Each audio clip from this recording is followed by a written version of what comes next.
Humanity has talked through pictures for many years, from the ancient Egyptians with hieroglyphics, the modern age with emojis. Hey there, my name's Sandy, and today I will be doing a challenge that I saw on TikTok where I get 3 random emojis and then make that into an illustration/art piece. So let's get right into it. What I did is I texted a friend. I was like, hey, send me 3 random emojis. So they did. And what I got here is the cat emoji, we got alien invader emoji, and then we got lake emoji. Now that I have my prompt, it came to the idea of making a process.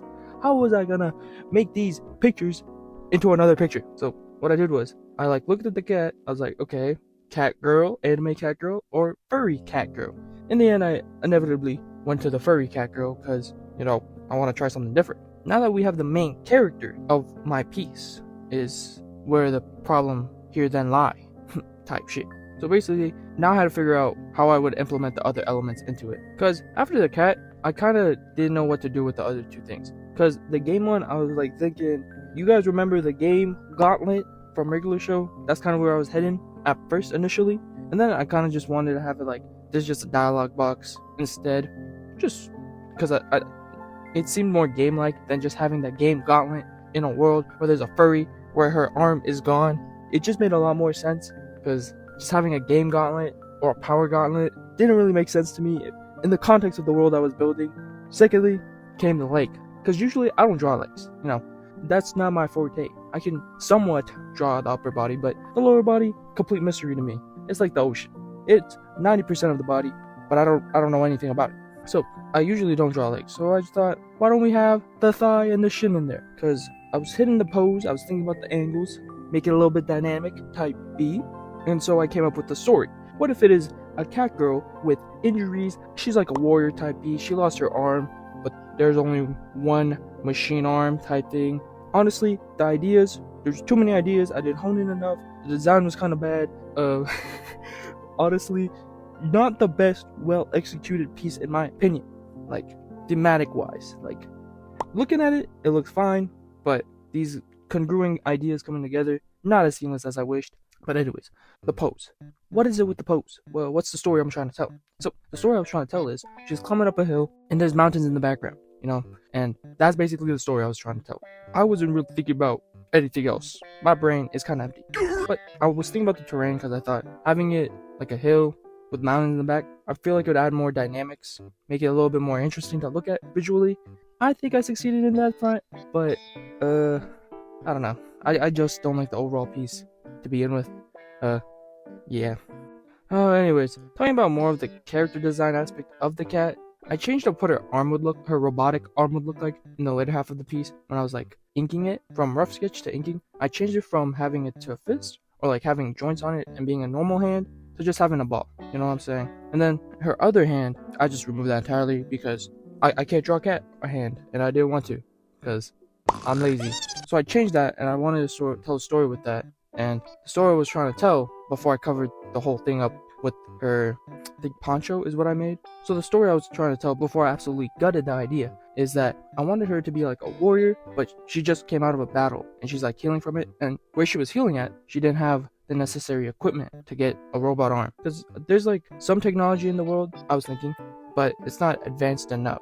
You know what I mean? It's imagine you're in a steampunk world where there's steampunk technology, but the technology looks very outdated, but it's actually really, really advanced. You know what I'm saying? It just doesn't have that Y2K vibe to it, that futuristic vibe, but it's still really advanced. This is what the idea was. But none of that really mattered because you can't see her other arm being gone, or the scars. Well, you can see some of them, but then I changed it to her being from a village that had some technology and they were attacked, and she's just wearing her poncho.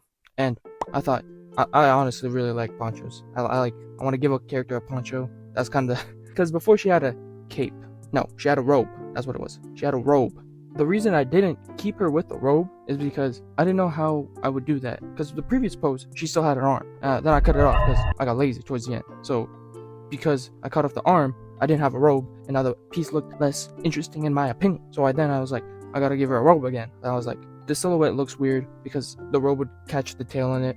So instead, I got the poncho, so I could also give this cat cat character some clothes. Because I was really debating if I should give her clothes. I was like, do I give her clothes? Why would a cat wear clothes? Why would that happen? I was like folding into a noodle. My brain was interluding. It was corrupting. It was corrupting. But my brain was not comprehending. It looked weird without clothes because I see clothes as an aspect to contrast the character itself because it's different. You know what I mean? Like, I see it like, imagine the body is like a white line and then it just has random black spots in it. That adds contrast. So that's how I see clothes in a way. And that, not having that, it was just a basic white line and I needed those black dots on it. So that's what I did. I added a poncho and yeah, that's basically all I did. And then we go into the background. The background, nothing really crazy with it. They're just normal mountains. Actually, something that I find slightly interesting is that when something is further away, I guess, there's like, I don't know the term for it. It just blends in with the sky, I guess. You know what I'm saying? Like, these examples right here. I wanted to implement that into the drawing so it looks like it's really far away, or like, you know, it's further away type beat. So that's what I did for the background. Nothing too crazy. And then the foreground, I just did it, and then I blurred it so it looks out of focus to give that depth field, so I could give it a sense of depth. And then after I did that, I was like, I think I'm done. And then I looked at it, I'm like, it's missing some more. It felt a little empty on the left side. So I thought, let's add some petals coming in. Before, they were going to be bird feathers. And then, because it was just a solid color, and the petal one had gradients in it. And I was like, oh, I'll do the petal one. So I did. So I put it sporadically that I thought would look good for the piece. And then I did motion blur, then Gaussian blur. And then I erased a bit, changed the opacity a little, because it was taking a little bit too much space, you know what I mean? And then I had to add the video gaming element, which I decided was going to be a text box. So I did the text box by looking at my last piece that I used the text box in, which was my Monica piece. And then I basically copy and pasted. To be honest, TBH, I copy and pasted whatever the layout was there. I put it in the piece. It looked good. It looked fine. And now I had to write some dialogue. Bro, I didn't want to come up with a name, so I put 3 mystery marks, 3 question marks. And I gave her the most vaguest, corniest, innermost dialogue. The freaking...